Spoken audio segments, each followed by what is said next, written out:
this story so far. Well, how did this begin? It started with fairy doors.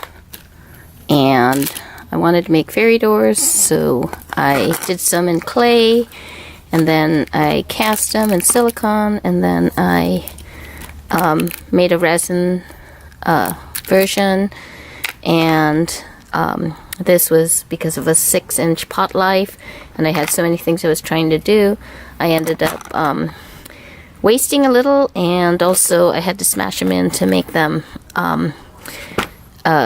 actually fit the form, because by the time I got around to doing the latter ones, it was a little bit too firm. So just for the benefit of, if you try to do this again, I would go for the slower dry.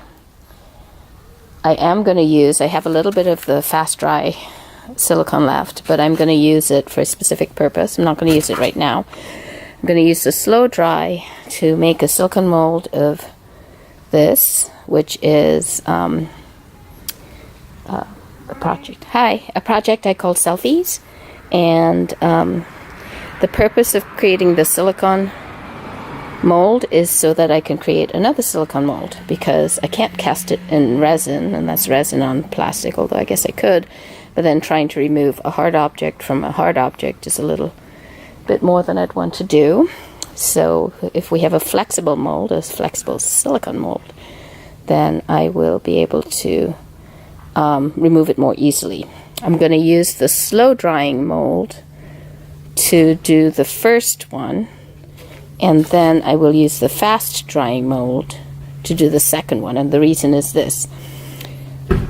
I expect that silicone on silicone would stick, or silicone on plastic would stick. So I have this is a food grade mold release, both paintable and food grade. So this is kind of a nice interim.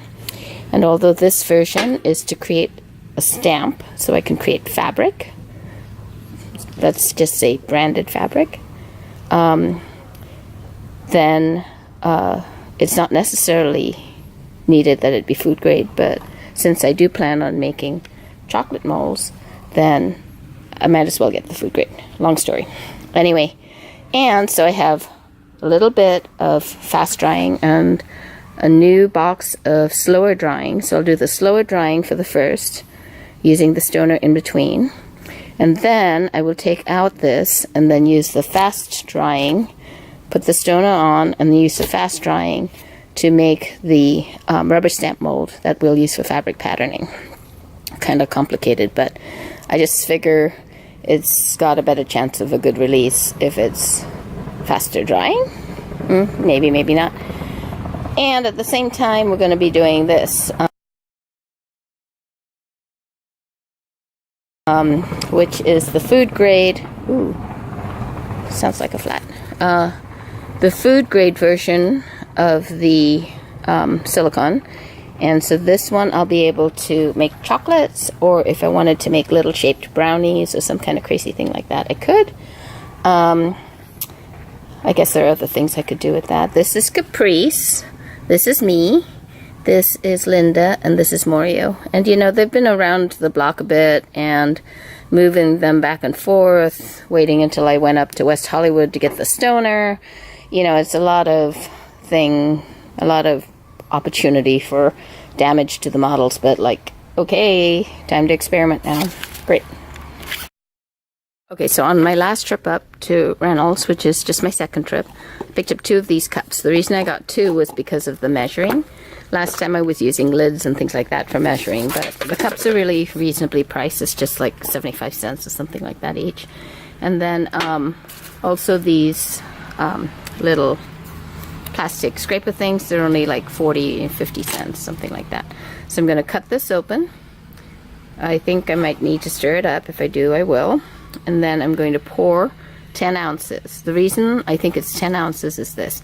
I took all of the models out of here. I poured water in to the level I thought that it might need to go. And I think the 10 ounces will work.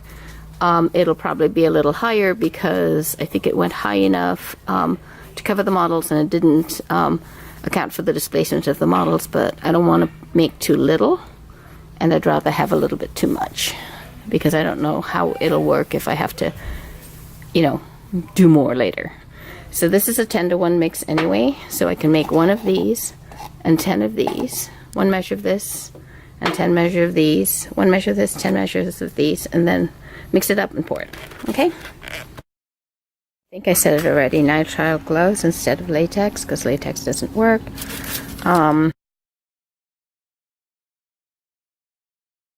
I went ahead and did a mix, even though it didn't say to mix, because I don't want it to have a problem, just because I didn't want to mix it. And then covering it back up. It's a little bit thick and goopy, you can see here. And then now I'm adding this. I'm going to mix it up and pour it. You're not going to see much of that because, well, hey, you know, got to do the pour. But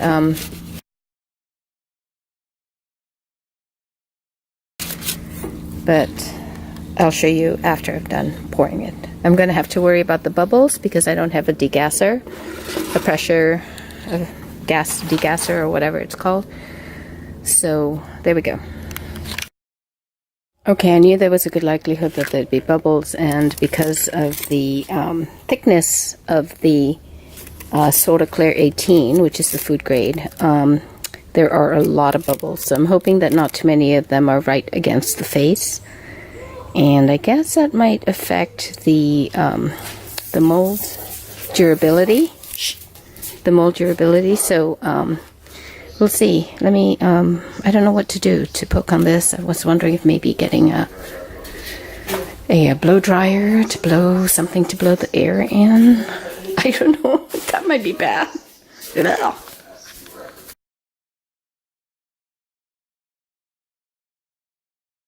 Okay, I've meddled with it enough, and lovely, there's a hair on the eyebrow of Linda. And there are lots of little bubbles everywhere, so it is what it is.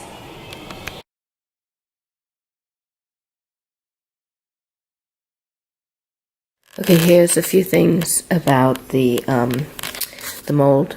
It is about 5 a.m. It's getting nice and firm. I should have put this thing that said food in there earlier, but I don't know. It seemed like a lot of work to do, but all I needed was a Sharpie and a piece of paper. Now it's, you know, well, not quite sealed. Maybe I'll put something over it to seal it in. The idea is that way you'll always know it's the food grade mold, because when you're doing mold making and you're playing with all these things, you end up with a whole bunch, and maybe I have 2 that look similar. But one is food grade, one is not. So, but it's getting really firm. Pretty soon I'll be able to use it for candy making. I wanted to let you know that it looks like we may have been okay with those bubbles.